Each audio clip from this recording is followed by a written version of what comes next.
नमस्कार दोस्तों, आप सभी का स्वागत है। मैं बिल्कुल ठीक हूँ और आशा करती हूँ कि आप भी बढ़िया होंगे। आज से हम शुरू करने वाले हैं सीटेट की जो ईवीएस की क्लास है, उसमें प्रॉपर हम थ्योरी पहले पढ़ेंगे, उसके बाद हम उससे रिलेटेड एमसीक्यू सॉल्व करवाएंगे। ये जो पूरा सिलेबस है वो पूरा एनसीईआरटी बेस्ड सिलेबस होने वाला है, मतलब जहां से आपके क्वेश्चन एग्जाम में आते हैं वो उसका सिलेबस है, उसके अकॉर्डिंग पहले हम थ्योरी करेंगे, फिर उसके बाद हम उससे रिलेटेड एमसीक्यू सॉल्व कर लेंगे। तो बिना किसी देरी के चलिए शुरू करते हैं। थ्योरी और कॉन्सेप्ट पढ़ने से अच्छी चीज ये होती है कि उससे हमें चीजें बार बार रटनी नहीं पड़ती हैं, हमारे कॉन्सेप्ट भी क्लियर हो जाते हैं और उसके बाद हम क्वेश्चन सॉल्व कर लेते हैं, तो वो हमारे लिए लॉन्ग टर्म के लिए सही हो जाता है। अब अगर हम बात करें सीटेट के ईवीएस के सिलेबस की, तो हमें पढ़ना है कक्षा एक से लेकर, जो सीटेट का ईवीएस का सिलेबस है वो क्लास 1 से लेकर 5th तक की एनसीईआरटी बेस्ड पर है, लेकिन जो बेसिकली जो क्वेश्चंस आते हैं वो क्लास 3rd और 5th की एनसीईआरटी से आते हैं। उसमें जो कुछ इंपॉर्टेंट टॉपिक्स हैं जो एग्जामिनर हमेशा कवर करता है, वही टॉपिक्स हम भी कवर करने वाले हैं। और वो टॉपिक्स कौन कौन से हैं देखिए: परिवार और दोस्त, खाना, आश्रय, पानी, यात्रा, वे चीजें जो हम बनाते हैं करते हैं, पर्यावरण संबंधी चिंताएं, पौधे और पशु, मानचित्र और ग्लोबल कौशल, और समय की अवधारणा और पर्यावरण अध्ययन का इतिहास। ये आपका है ईवीएस का सिलेबस जो एग्जाम में पूछा जाता है, और इसी से रिलेटेड हम पढ़ने वाले हैं आने वाले टॉपिक्स। ईवीएस शिक्षा शास्त्र के बारे में भी जान लेते हैं कि जो शिक्षण पद्धति है वो ईवीएस में कैसी होती है, किस अकॉर्डिंग होनी चाहिए, क्योंकि इससे 10-15 प्रश्न तक सवाल आते हैं। 10 से 15 प्रश्न तक जो इससे रिलेटेड सवाल है वो आते हैं। इसमें बेसिकली कई सारी प्रक्रियात्मक चीजें होती है, जैसे करके सीखना। किसी भी चीज को अगर हम करके सीखेंगे तो वो चीज हमारे दिमाग में ज्यादा देर तक स्टेबल रहती है। दूसरा, अवलोकन और अन्वेषण करना। अवलोकन मतलब एब्जॉर्व करना। किसी भी चीज को हम जब एब्जॉर्व करते हैं कि हमारा जो परिवेश है वो कैसा है, उसके अकॉर्डिंग हम काम करते हैं, तो वो कहलाता है अवलोकन। अगला है एकीकृत शिक्षण, मतलब बच्चे और टीचर का आपसी संवाद, ना कि शिक्षक अपनी ड्यूटी बस पूरी कर रहा है और बच्चे को उसमें इंटरेस्ट आ रहा है या नहीं उससे कोई मतलब नहीं, तो वो है एकीकृत शिक्षण। सतत और व्यापक मूल्यांकन, बहुत जरूरी है कि टीचर समय समय पर एक प्रॉपर तरीके से मूल्यांकन करता रहे चीजों का। रचनावादी दृष्टिकोण, बाल केंद्रित शिक्षा। बाल केंद्रित शिक्षा मतलब ये होता है कि बच्चे के अकॉर्डिंग टीचर पढ़ाए, जैसा बच्चा चाह रहा है उसके अकॉर्डिंग, या बच्चे की जो क्षमता है उसके अकॉर्डिंग टीचर पढ़ाना चालू करे। परियोजना पद्धति, कहानी सुनाना और क्षेत्र भ्रमण करना। आप बच्चे को टीचर प्रोजेक्ट दे सकता है, उसे विभिन्न कहानियों के माध्यम से पर्यावरण से रिलेटेड बातें बता सकता है। और क्षेत्र भ्रमण, जो ये क्षेत्र भ्रमण है ये बहुत ज्यादा इंपॉर्टेंट टॉपिक है, इस वजह से क्योंकि पर्यावरण अगर आपको पढ़ना है तो उस पूरी पर्यावरण की जो प्रक्रिया है उसमें क्षेत्र भ्रमण इसलिए जरूरी है क्योंकि अपने परिवेश का आकलन आप क्षेत्र भ्रमण करके ही जान सकते हैं। तो ये बेसिकली एक शिक्षण शास्त्र की शिक्षण पद्धति के टॉपिक्स होने वाले हैं। अब शुरू करते हैं। देखिए, हमने क्या जाना था कि पहला टॉपिक क्या है, परिवार। परिवार पहला टॉपिक है। परिवार कितने प्रकार के होते हैं? परिवार बेसिकली कितने प्रकार के होते हैं? एक होता है एकल परिवार और एक होता है संयुक्त परिवार। परिवार कितने प्रकार के हो गए? 2 प्रकार के। अब हम आते हैं कि एकल परिवार क्या होता है, या परिवार में भाई बहनों का के बीच संबंध कैसे होता है, किसी भी फैमिली का क्या महत्व होता है किसी के बच्चे के जीवन में, बेसिकली फैमिली का क्या रोल होता है उसके बारे में हम जानेंगे। देखिए, परिवार के सदस्यों के बीच अगर हम संबंध देखें तो अगर आप हैं तो आपके परिवार में कौन कौन है? माता पिता हैं, दादा दादी हैं, भाई बहन हैं, ये आपके रिलेशंस हैं। तो परिवार के सदस्यों के बीच संबंध कैसा होगा? माता पिता होंगे, भाई बहन होंगे, दादा दादी होंगे। परिवार का महत्व क्या होता है आपके जीवन में? बताइए, क्या महत्व होता है? बच्चों का सामाजिक, भावनात्मक और नैतिक विकास में परिवार की भूमिका बहुत ज्यादा होती है। किसी भी बच्चे के सामाजिक विकास में उसका जो भावनात्मक विकास होता है उसमें किसी भी परिवार की भूमिका बहुत ज्यादा होती है। अगला, परिवार के कार्य क्या होते हैं? परिवार बच्चों की देखभाल करता है और शिक्षा और सामाजिकरण का उसकी कार्य करता है। मतलब कोई भी परिवार, आपके माता पिता हैं, वो क्या करते हैं? वो बच्चे को आपको शिक्षा देने का कार्य करते हैं। आपकी तबीयत खराब हो जाए, कुछ हो जाए तो आपको देखभाल भी आपकी करते हैं। समाजीकरण का मतलब ये होता है कि जो आपका परिवार है, सिर्फ परिवार माता पिता बस नहीं, जो आपकी पूरी फैमिली है, आपके सराउंडिंग जो आस पड़ोस है, उससे घुलना मिलना, उनसे हमें कैसे बिहेव करना है, वही कहलाता है हमारा समाजीकरण होना या सामाजिकता से ओतप्रोत होना।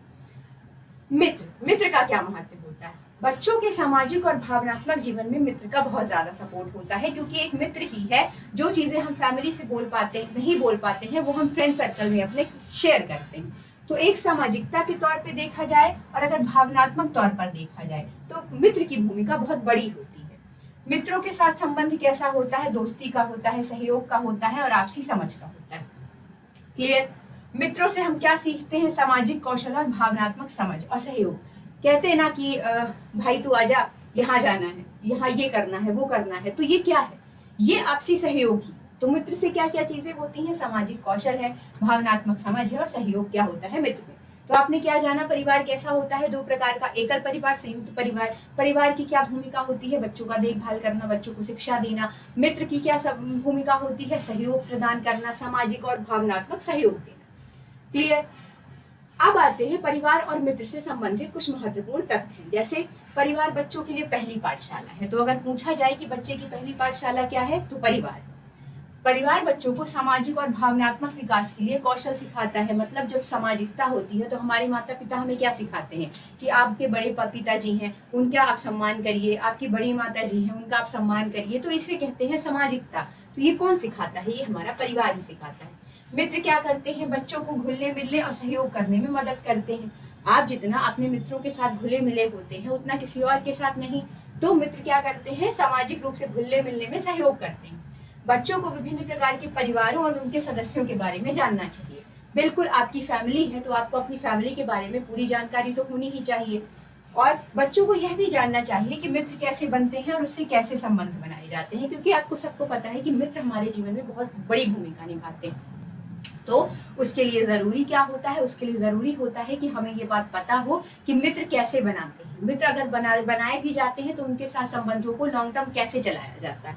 क्लियर? देखिए, उदाहरण के लिए एक बच्चा अपने माता पिता, भाई बहन, दादा दादी के साथ रहता है और ये एक संयुक्त परिवार का उदाहरण है। मतलब अगर कभी आ जाए कि एक बच्चा है वो अपने दादा दादी, माता पिता सबके साथ रहता है, तो वो कैसे परिवार में रह रहा है? तो वो संयुक्त परिवार में रह रहा है। कैसा परिवार है उसका? संयुक्त परिवार। क्लियर? एक बच्चा अपने माता पिता, भाई बहन के साथ रहता है, ये कैसा परिवार है? तो ये एकल परिवार। अगर बच्चा अपने दादा दादी, बड़े माता जी, पिताजी, भाई बहन, माता पिता सबके साथ रह रहा है तो वो संयुक्त परिवार है। लेकिन अगर बच्चा माता पिता के साथ रह रहा है सिर्फ और अपने भाई बहनों के साथ, तो वो एकल परिवार में रह रहा है। एक बच्चा अपने दोस्तों के साथ खेलता है और उनसे बात करता है, तो ये मित्रता का उदाहरण है। अगर वो दोस्तों के साथ है तो ये किसका उदाहरण है? ये मित्रता का। अब हम करेंगे, अब हमने थ्योरी समझ ली है, अब हम करने वाले हैं इससे रिलेटेड एमसीक्यू, जो आप सबको अब बनेंगे डेफिनेटली। क्यों? क्योंकि हमने ये चीजें प्रॉपर तरीके से समझ ली है कि परिवार क्या है, परिवार कितने प्रकार का होता है, दो प्रकार का, एकल परिवार, संयुक्त परिवार। परिवार और मित्र की क्या भूमिका होती है हमारे सामाजिक और जो हमारी भावनात्मक कौशल है उनका विकास करने के लिए। क्लियर? उसी से रिलेटेड अब एमसीक्यू आने वाले हैं। अब देखिए, परिवार क्या है। पहला सवाल है कि परिवार क्या है। ऑप्शन है रक्त संबंधियों का समूह है, एक घर में रहने वाले लोगों का समूह है, वे लोग जो एक दूसरों की देखभाल करते हैं, या उपरोक्त सभी। तो हमने क्या जाना है कि परिवार क्या है। देखिए, आपके माता पिता के साथ और आपके दादा दादी के साथ आपका रिलेशन कैसा है? हम कहते हैं ना कि इनके साथ हमारे ब्लड रिलेशन है। क्यों कहा जाता है? कहते हैं आप बायोलॉजिकल भाई बहन हो, मतलब कि आप अपने ब्लड रिलेशन के थ्रू भाई बहन हो, सगे भाई बहन हो। तो ब्लड रिलेशन का जो संबंध होता है वो परिवार के सदस्यों के बीच होता है। तो परिवार क्या है? वो परिवार है जिनसे रक्त संबंधियों का एक पूरा समूह, और उनमें कौन कौन आते हैं? हमारे दादा दादी हैं, हमारे माता पिता हैं, हमारे सगे भाई बहन। क्लियर? तो परिवार क्या होता है? परिवार रक्त संबंधियों का एक समूह होता है, सेम रिलेशन के लोगों का एक समूह होता है। क्लियर? चलिए, एक संयुक्त परिवार में कौन कौन शामिल होते हैं? संयुक्त परिवार में कौन कौन शामिल होते हैं? संयुक्त परिवार पूछा है, क्या पूछा है? संयुक्त परिवार की संयुक्त परिवार में कौन कौन शामिल होते हैं? और आपके सामने ऑप्शन है माता पिता और बच्चे, दादा दादी, चाचा चाची, उनके बच्चे, माता पिता, बच्चे और अन्य रिश्तेदार, या केवल माता पिता। बताइए। तो आप ये बताइए, संयुक्त परिवार में हमने क्या पढ़ा? संयुक्त परिवार बेसिकली वो परिवार होता है जहाँ माता पिता बच्चे तो रहते ही हैं, साथ साथ दादा दादी और अन्य रिश्तेदार भी हमारे साथ में एक साथ रहते हैं, चाचा चाची हैं, बड़े पिताजी हैं। तो राइट आंसर हो जाएगा माता पिता, बच्चे और अन्य रिश्तेदार। अन्य रिश्तेदारों में है दादा दादी और चाचा चाची, ये सब आ जाते हैं। तो संयुक्त परिवार में कौन कौन होता है? माता पिता भी होते हैं, बच्चे भी होते हैं और अन्य रिश्तेदार भी होते हैं, वो कहलाता है संयुक्त। अगर मान लीजिए कहता एकल परिवार, यहीं पे संयुक्त परिवार पूछा है और मान लीजिए उसकी जगह एकल परिवार पूछ लेता, तो फिर आप क्या करते? तो एकल परिवार में क्या राइट आंसर हो जाता? सिर्फ माता पिता और बच्चे, वो होता है एकल परिवार। मित्र क्यों महत्वपूर्ण है? बताइए, मित्र हमारे जीवन में क्यों महत्वपूर्ण है? पहला ऑप्शन है वो हमको खुश रखते हैं, मदद करते हैं हमारी, हमें नई चीजें सिखाते हैं, या उपरोक्त से। मित्र क्यों महत्वपूर्ण है? बताइए। मित्र हमारी इसलिए महत्वपूर्ण है क्योंकि वो हमारी सहायता करते हैं, किस चीज में, सामाजिक कौशल बढ़ाने में, और किस चीज में, भावनात्मक रूप से हमें इन्वॉल्व करने के लिए। तो मित्रता क्यों होती है? जैसे लोग कहते हैं ना कि दोस्ती की है हमने, तो क्यों की है? ताकि वो हमारी मदद कर सके या हम उनकी समय आने पे मदद कर सके। तो मित्र क्यों महत्वपूर्ण है? ताकि वो हमारी मदद कर सके। तो मित्रता क्यों महत्वपूर्ण का राइट आंसर क्या हो जाएगा? क्यों हमारी मदद कर सके। अभी हमने वो थ्योरी पढ़ी थी, उसमें हमने समझा था कि एक मित्र की भूमिका किसी भी बच्चे के सामाजिकरण के लिए क्यों जरूरी होती है। तो वो क्या करते हैं? मित्र हमारी मदद करते हैं। एक अच्छा मित्र कैसा होना चाहिए बताइए? आपके सामने ऑप्शन है, ईमानदार होना चाहिए, भरोसेमंद होना चाहिए, मददगार होना चाहिए, या उपरोक्त सभी। एक अच्छा मित्र कैसा होना चाहिए? तो आप सबको पता है कि अगर आप किसी से मित्रता करेंगे तो आप उसके अंदर क्या देखेंगे? आप एक इंसान के तौर पे देखिए, किसी से भी मित्रता करने जाएंगे तो उसके अंदर आप ईमानदारी देखेंगे, ये देखेंगे कि वो भरोसेमंद है या नहीं। और अभी जो हमने पढ़ा कि मित्र कैसा होना चाहिए, हमारी मदद करने वाला होना चाहिए। तो राइट आंसर क्या हो जाएगा कि एक अच्छा मित्र ईमानदार भी होना चाहिए, भरोसेमंद भी होना चाहिए और मददगार भी होना चाहिए। क्लियर? परिवार और मित्र हमारे जीवन में क्या भूमिका निभाते हैं? परिवार और मित्र दोनों की बात की गई है, हमारे जीवन में क्या भूमिका निभाते हैं बताइए। देखिए, परिवार क्या करता है? बच्चे की देखभाल करता है, फिर उसको शिक्षा देता है। दोस्त क्या करते हैं? दोस्त किसी भी अपने रिश्ते में मदद करते हैं, सामाजिकता और भावनात्मक संबंधों को मजबूत करते हैं। तो बेसिकली जो बच्चे का विकास है वो तो दोनों कर रहे हैं। परिवार भी शिक्षा देके, परिवार जो सामाजिकता सिखा के, ये क्या कर रहा है? बच्चे के अंदर कौशल डेवलप कर रहा है। और मित्र क्या कर रहे हैं? मित्र हेल्प करके, मित्र भावनात्मक रूप से मजबूत बना के वो भी किसी का विकास ही कर रहे हैं। तो बेसिकली परिवार और मित्र दोनों की भूमिका क्या होती है? हमारे विकास में मदद करना। दोनों की भूमिका क्या होती है? हमारे विकास में मदद करना। अभी जब हमने थ्योरी पढ़ी थी तो हमने जाना था कि कैसे मित्र और परिवार एक तरह से एक सह संबंध के रूप में होते हैं। जिस प्रकार एक परिवार हमारे जीवन में महत्वपूर्ण है, उसी तरह हमारे जीवन में मित्र भी महत्वपूर्ण होते हैं। क्लियर? चलिए, इन उदाहरणों के अलावा हम और भी उदाहरण कुछ समझ सकते हैं। जैसे परिवार कितने प्रकार का होता है हमने जाना, संयुक्त परिवार होता है और एकल परिवार होता है। पारिवारिक रिश्तों में कौन कौन से रिश्ते होते हैं? भाई बहन होते हैं, ये बायोलॉजिकल रिश्ते हैं, ब्लड रिलेशन वाले रिश्ते हैं। माता पिता हैं और दादा दादी हैं, जिनसे हमारा ब्लड रिलेशन होता है। मित्रता के महत्व को हम समझ चुके हैं, मित्रता के सामाजिक संबंध को समझ चुके हैं। परिवार और मित्र एक दूसरे की कैसे मदद करते हैं इसके बारे में जान चुके हैं कि कैसे किसी भी व्यक्ति के व्यक्तित्व विकास में परिवार और मित्र की बराबर भूमिका होती है। विभिन्न संस्कृतियों में परिवार और उनके मित्र, ये कुछ टॉपिक्स हैं जिन्हें हम और भी इस तरह के प्रश्न तैयार किए जा सकते हैं। क्लियर? चलिए, अब कुछ ईवीएस से रिलेटेड क्वेश्चन है हिंदी में जो पूछे गए हैं। कहाँ? आपके प्रीवियस ईयर में भी और आगे आने वाले समय में भी ये क्वेश्चन बहुत ज्यादा महत्वपूर्ण हो जाते हैं, क्योंकि अभी जो एग्जाम आएंगे उसमें ये जो एनसीईआरटी बेस्ड क्वेश्चंस ही आने हैं, आप सबको पता है, और यही क्वेश्चंस महत्वपूर्ण हो जाते हैं आपके आने वाले एग्जाम्स के लिए। अब देखिए, परिवार और मित्र थीम के अंतर्गत कौन कौन सी उप थीमें शामिल? एक थीम हमने पढ़ी परिवार। परिवार कितने प्रकार का होता है? 2 प्रकार का, एकल परिवार, संयुक्त परिवार। मित्र पढ़ा, मित्र क्या करते हैं? विकास करते हैं, मदद करते हैं। मित्र कैसे होने चाहिए? ईमानदार होने चाहिए। वही बोला है कि परिवार और मित्र के अंतर्गत कौन सी उप थीमें भी शामिल, कौन कौन सी उप थीमें भी परिवार के अंदर शामिल हैं बताइए। आपको क्या लगता है कौन कौन सी उप थीमें परिवार के अंदर शामिल होंगी? ऑप्शन है संबंध, कार्य, खेल और पशु पौधे। अगला है संबंध, कार्य, पशु और पौधे। तीसरा ऑप्शन है संबंध, खेल, पशु पौधे, कार्य और खेल और पशु पौधे। बताइए, परिवार और मित्र थीम के अंतर्गत कौन कौन सी उप थीमें शामिल होंगी? अब ये बताइए, किसी भी परिवार का अगर आप एक पार्ट है, किसी भी परिवार का एक अंग है, तो उस परिवार के तौर पे आपको कुछ कार्य सौंपे जाएंगे। एक छोटा सा बच्चा अगर वो चलने लायक भी हो जाता है तो उसको कहा जाता है, गिलास का पानी, बेटा पानी ले आओ, कहा जाता है। तो एक परिवार के तौर पे आपको कुछ कार्य सौंपे जाएंगे, बिल्कुल सौंपे जाएंगे। जब आप मित्रता के रूप में होते हैं, किसी मित्र के साथ होते हैं, तो बेसिकली आप उसके साथ कैसे इन्वॉल्व होते हैं? खेल कूद के माध्यम से ही। कुछ बच्चे क्रिकेट खेलते हैं तो उनकी मित्रता होती है, कुछ अलग अलग प्रकार के गेम्स खेलते हैं। तो बेसिकली अगर कहा जाए कि परिवार और मित्र थीम के अंतर्गत उप थीमें कौन सी होंगी, तो कार्य पार्ट, वर्क पार्ट हो जाता है फैमिली का, और स्पोर्ट्स जो है वो पार्ट हो जाता है किसका? मित्रता का। और पशु पौधे, ये हमारे परिवेश का हिस्सा है।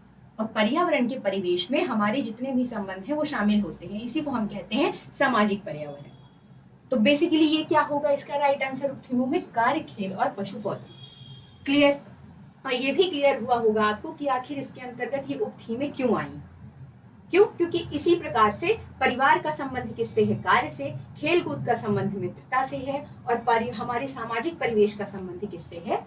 पर्यावरण, पशु, पेड़ पौधों से है। अगला, निम्नलिखित में से कौन सा कथन सही है ये बताना है। परिवार एक सामाजिक इकाई है। परिवार में केवल माता पिता और बच्चे हैं। परिवार हमेशा एक ही घर में रहता है। परिवार में केवल रक्त संबंध वाले लोग ही होते हैं। अब बताइए कौन सा कथन सही है? निम्नलिखित में से कौन सा कथन सही है? आप सबको हमने बताया था जब अभी परिवार का कॉन्सेप्ट पढ़ा हमने कि परिवार क्या है? परिवार एक सामाजिक इकाई। क्या है परिवार? परिवार एक सामाजिक इकाई है। और ये चीज हम जान चुके हैं कि कैसे सामाजिक इकाई है। क्यों? क्योंकि जो परिवार है, जैसे माता पिता हैं, भाई बहन है, दादा दादी हैं, वो एक समाज का हिस्सा है। वो हमारे एक सामाजिक परिवार का हिस्सा है। तो परिवार क्या है? एक पूरी सामाजिक इकाई है। दूसरा है परिवार एक ही घर में रहता है।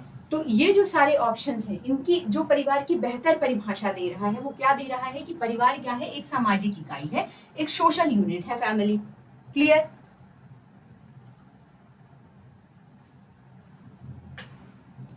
अब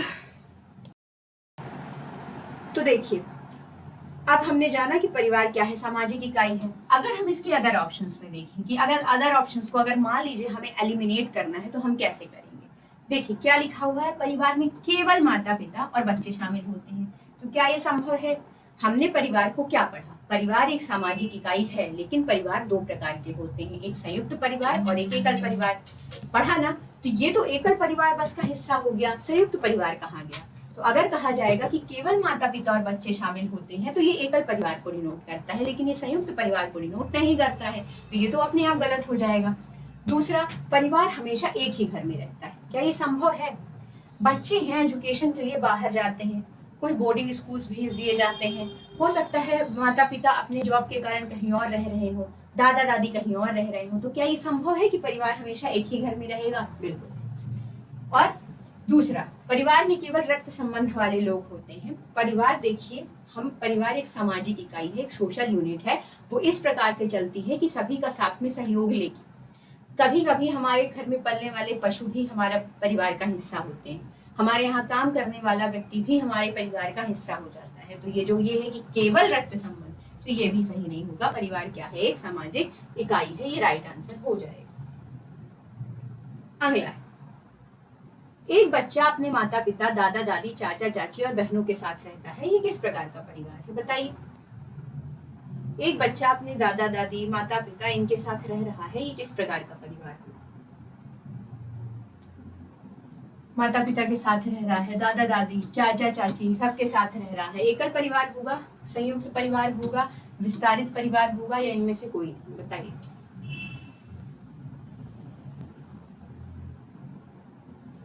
माता पिता हैं, दादा दादी हैं, चाचा चाची हैं और बहनों के साथ रह रहा है। कैसा परिवार? परिवार दो प्रकार के होते हैं, एकल और संयुक्त। तो ये किसका हिस्सा है? संयुक्त परिवार का हिस्सा है। और एकल परिवार कौन सा होता है? एकल परिवार वो है जिसमें कौन कौन शामिल होते हैं? माता पिता और बच्चे। ये क्या हो जाता है? ये एकल परिवार का हिस्सा है, माता पिता और बच्चे। और संयुक्त परिवार क्या कहलाता है? जिसमें माता पिता भी होते हैं, दादा दादी भी होते हैं और चाचा चाची और बड़ी फैमिली होती है, वो कहलाता है संयुक्त परिवार। निम्नलिखित में से कौन सा कथन गलत है? निम्नलिखित में से कौन सा कथन गलत है? गलत पूछा गया है, याद रखिएगा। और परिवार बच्चों के समाजीकरण में महत्वपूर्ण भूमिका निभाता है। दूसरा है परिवार बच्चों को भावनात्मक समर्थन प्रदान करता है। अगला है परिवार बच्चों को नैतिक मूल्य सिखाता है। और परिवार बच्चों को हमेशा सही निर्णय लेने में मदद करता है। आपके अनुसार गलत क्या होगा? परिवार बच्चों के समाजीकरण में भूमिका निभाता है, बच्चों को भावनात्मक समर्थन प्रदान करता है, नैतिक मूल्य सिखाता है और हमेशा सही निर्णय लेने में मदद करता है। गलत क्या होगा? बताइए। गलत पूछा है।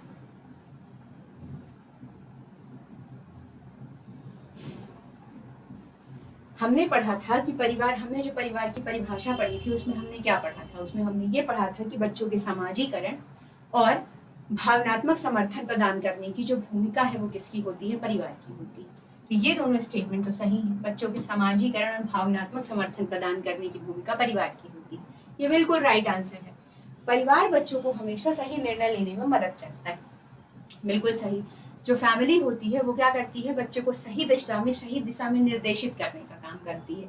लेकिन अगर ये कहा जाए कि बच्चों को परिवार सिर्फ परिवार ही नैतिक मूल्य सिखाता है, तो ऐसा नहीं। बच्चे नैतिक मूल्य कहाँ से सीखते हैं, अपने स्कूल से भी सीखते हैं, अपने स्कूल से भी सीखते हैं। बच्चे नैतिक मूल्य अपने आसपास के परिवेश से भी सीखते हैं, बच्चे नैतिक मूल्य अपने मित्रों से भी सीखते हैं। तो ऐसा नहीं है कि ये सिर्फ किसके द्वारा सिखाया जाता है, सिर्फ फैमिली द्वारा सिखाया जाता है, ये बिल्कुल भी संभव नहीं। तो अगर हम परिवार की परिभाषा के अकॉर्डिंग चलें, तो परिवार की परिभाषा जो कहती है कि बच्चों के सामाजिककरण और बच्चे को भावनात्मक रूप से उनका विकास करने के लिए परिवार की एक बहुत महत्वपूर्ण भूमिका होती है। तो सामाजिकरण और भावनात्मक संबंध बिल्कुल सही हो जाएंगे। बच्चों को सही निर्णय लेने में भी मदद उनका परिवार करता है। लेकिन अगर सिर्फ नैतिक मूल्यों की बात की जाए, तो बच्चे वहां उनके द्वारा जहाँ स्कूल जाई जाती है, तो स्कूल में भी नैतिक मूल्य सिखाए जाते हैं। बच्चों के मित्रों की जो संगत होती है, जो माहौल होता है, वहां से भी बच्चे चीजें सीखते हैं। उसके अलावा बात करें तो जो उनका आसपास का सामाजिक परिवेश होता है, उनका आस पड़ोस होता है, वहां से भी नैतिक मूल्यों का उनके ऊपर प्रभाव पड़ता है। तो जो ये राइट आंसर है, कि गलत क्या है, तो ये जो ऑप्शन है ये गलत हो जाएगा। क्यों? क्योंकि ये चीजें बच्चों के स्कूल परिवेश यहाँ के द्वारा भी सिखाई जाती हैं। क्लियर? चलिए, तो क्या जाना आपने कि क्या होता है परिवार? परिवार वो होता है जो बच्चों के सामाजिककरण और भावनात्मक मूल्यों में सहायता करता है। चलिए, निम्नलिखित में से कौन सा जानवर है जो पालतू? निम्नलिखित में से कौन सा जानवर है जो पालतू जानवर? बताइए। शेर है, बाघ है, कुत्ता है, हाथी है। ये मुझे बताने की तो जरूरत नहीं होगी आपको, सवाल आया हुआ है इसलिए सवाल ये रखा गया है यहाँ पे। शेर को पालेंगे तो पता चलेगा कि आप उसके द्वारा पाल लिए जाएंगे, बाघ पालेंगे तो आप उसके द्वारा पाल लिए जाएंगे। समझ रहे हैं क्या कह रही हूँ? दूसरा, हाथी जैसा जानवर घर पे रखने के लिए बिल्कुल भी संभव नहीं है कि हाथी जैसे जानवर को आप अपने घर में पाल सके। तो राइट आंसर क्या हो जाएगा? कुत्ता। आप देखते हैं आजकल तो और भी ज्यादा ट्रेंड है, जर्मन शेफर्ड और कितनी सारी प्रजातियां हैं कुत्तों की जो पाली हो जाती हैं। कुत्ता पालने का कुछ कारण होता है। क्या कारण होता है? देखिए, सबसे पहले तो सिक्योरिटी। जो सिक्योरिटी है वो समय के साथ साथ बहुत जरूरी होती जा रही है लोगों को, क्योंकि लोगों का जो फैमिली है वो कहाँ कन्वर्ट हो रही है? एकल परिवार में। अब संयुक्त परिवारों का कॉन्सेप्ट ज्यादा नहीं रह गया है, लोग शहर आ जाते हैं गांव से। क्यों? एजुकेशन के लिए बच्चों के, वहाँ एकल परिवार होता है। और एकल परिवार की सिक्योरिटी को अगर देखा जाए तो कुत्ते को पालना उनकी एक सिक्योरिटी बेसिस पे ठीक हो जाता है, क्योंकि बेसिकली वो भौंकते हैं और इन सारी चीजों द्वारा अलर्ट हो जाती है फैमिली। दूसरा कारण ये होता है कि कुत्ते का जो पालन है वो हमारी सिंधु घाटी सभ्यता के टाइम से, यानी कि जब मानव सभ्यता शुरू हुई तब से है। क्योंकि कुत्ता क्या करता था, जो हमारे मानव सभ्यता के जो हमारे पूर्वज रहे हैं उनके लिए शिकार का काम करता था। मतलब जब वो शिकार करते थे तो उनके शिकार में सहायता देता था। तो बेसिकली ये जो जानवर है ये बहुत अरसों से ये एज अ पालतू जानवर पाला जा रहा है। क्लियर? चलिए, पौधे हमारे लिए किस प्रकार उपयोगी होते हैं? पौधे हमारे लिए किस प्रकार उपयोगी होते हैं? वो हमें भोजन प्रदान करते हैं, वो हमें सांस लेने के लिए ऑक्सीजन प्रदान करते हैं, वो हमें आश्रय प्रदान करते हैं, या उपरोक्त सभी? बताइए,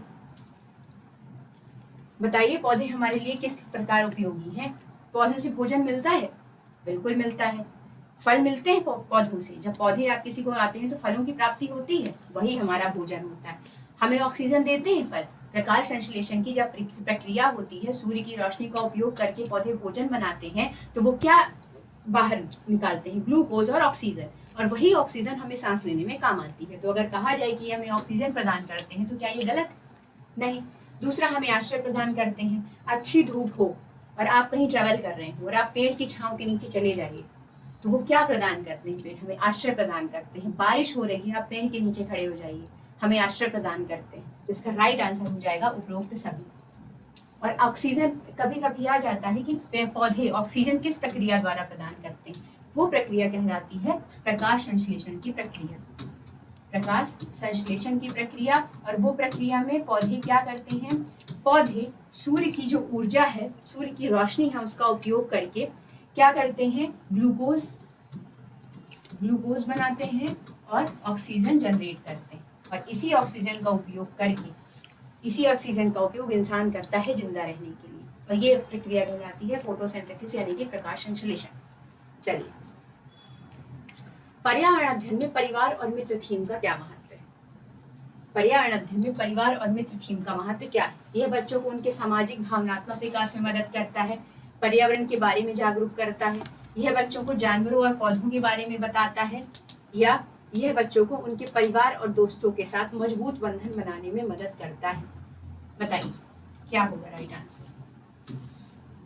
पर्यावरण के बारे में सामाजिक। देखिए, जब हमने परिवार और मित्र की थीम अभी पढ़ी थी, और मैंने बार बार रिपीट किया है, बार बार ये चीज बोली है कि परिवार और मित्र की दो भूमिकाएं महत्वपूर्ण हैं। वो भूमिकाएं क्या है? सामाजिकता और भावनात्मक संबंधों को मजबूत करना। जितने भी मैंने क्वेश्चंस कराए हैं, मैंने ये बार बार रिपीट किया है आपको कि परिवार और मित्र की एक बहुत ज्यादा कॉमन भूमिका होती है सामाजिक और भावनात्मक विकास करने में बच्चे के। तो इसका राइट आंसर क्या हो जाएगा? यह बच्चों को उनके सामाजिक और भावनात्मक विकास की मदद करता है। अगर हम क्लियर, चलिए, निम्नलिखित में से कौन सा एक खेल है जो एक टीम में खेला जाता है?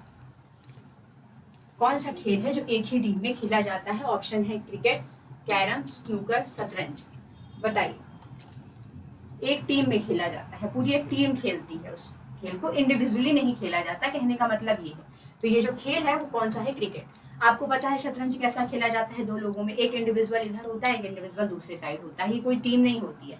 स्नूकर कैसे होते हैं? एक सामने वाला प्ले करता है, यहाँ दूसरा, वो उसमें भी इंडिविजुअल्स होते हैं। तो बेसिकली क्रिकेट में जो टीम होती है, वो पूरा जो खेल है वो किसमें खेला जाता है? टीम में खेला जाता है। अब आप मुझे कमेंट करके ये बताइए कि क्रिकेट में टोटल कितने खिलाड़ी होते हैं? एक बच्चा अपने माता पिता और दादा दादी के साथ रहता है, यह बच्चा किससे सबसे ज्यादा प्रभावित होगा? बताइए। एक बच्चा है जो अपने माता पिता के साथ रह रहा है और दादा दादी के साथ रह रहा है। अब वो बच्चा किनसे प्रभावित होगा? माता पिता से, दादा दादी से, दोनों से, या इनमें से कोई से? बताइए। देखिए, मैंने आपको क्या बताया, किसी भी बच्चे की जो शिक्षण इकाई है, पहली शिक्षण इकाई उसका परिवार होता है, पढ़ा अभी हमने। अब अगर उसकी पहली शिक्षण इकाई उसका परिवार है, मतलब बच्चा सबसे पहले कहाँ से सीख रहा है? परिवार से। और उसके परिवार में कौन कौन है? परिवार दो प्रकार की, एकल और संयुक्त। एकल में सिर्फ माता पिता और बच्चे, और संयुक्त में दादा दादी, माता पिता और बच्चे। तो बच्चा सबसे ज्यादा सीखेगा भी कहाँ से? खुद समझ में आ गया कि वो जिनके साथ है, और किनके साथ है? वो अपने परिवार के साथ है। और परिवार का हिस्सा कौन है? माता पिता भी है और दादा दादी भी है। और ये अगर सिर्फ माता पिता है तो वो एकल परिवार है, और दादा दादी भी साथ है तो वो संयुक्त परिवार है। तो किससे सीखेगा? वो दोनों से सीखेगा। क्लियर? चलिए, परिवार और मित्र बच्चों के लिए क्या भूमिका निभाते हैं? परिवार और मित्र बच्चे के लिए क्या भूमिका निभाते हैं? सामाजिक और भावनात्मक विकास, नैतिक मूल्यों का विकास, समाजीकरण, या उपरोक्त सभी। देखिए, जब किसी बच्चे का समाजीकरण होता है, वो समाज के बीच में आता है, तो वो अपने मित्रों से भी मिलता है और अपने परिवार से भी वो कांटेक्ट टच में रहता है। परिवार क्या करता है? उसका सामाजिक कौशल बढ़ाता है, कि जैसे माता पिता है वो हमें ये सिखाते हैं कि आपको अपने बड़ों का सम्मान करना चाहिए। ये क्या होता है? ये नैतिक मूल्यों का विकास करना होता है। और मित्र हमें क्या सिखाता है? मित्र हमें ये सिखाता है किसी भी चीज को मतलब भावनात्मक रूप से मजबूत बनाने में मित्र की भी भूमिका होती है। तो बेसिकली आप सारे ऑप्शन देखिए। सामाजिक और भावनात्मक विकास की बात करें तो सामाजिक विकास में किसकी भूमिका? परिवार की। भावनात्मक विकास में मित्र की। नैतिक मूल्यों के विकास में परिवार की। और समाजीकरण और भावनात्मक रूप से मजबूत यानी कि विकास करने के लिए मित्र की भूमिका। तो दोनों पूछा गया है, तो दोनों मिल हो जाएगा उपरोक्त सब। क्लियर? चलिए आगे बढ़ते हैं। यहाँ से आपकी क्लास ये वाली खत्म होती है। पहले हमने थ्योरी पढ़ ली, उसके बाद हमने एमसीक्यू सॉल्व कर लिए। इससे क्या होता है कि आपके कॉन्सेप्ट भी क्लियर होते चले जाते हैं। अब इसकी जो अगली क्लास होगी उसमें हम प्रीवियस ईयर क्वेश्चंस करेंगे, प्लस उसके साथ जो भी एक्सपेक्टेड क्वेश्चंस हैं आने वाले एग्जाम्स के लिए, उससे भी रिलेटेड हम क्वेश्चंस एमसीक्यू पूरी सीरीज लेके आएंगे। तो ऐसे ही साथ बने रहिएगा। ये क्लास कैसी लगी है जरूर बताइएगा, और चैनल को सब्सक्राइब कर लीजिए अगर अभी तक नहीं किया है। जल्दी ही मिलते हैं। जय हिंद, जय भारत।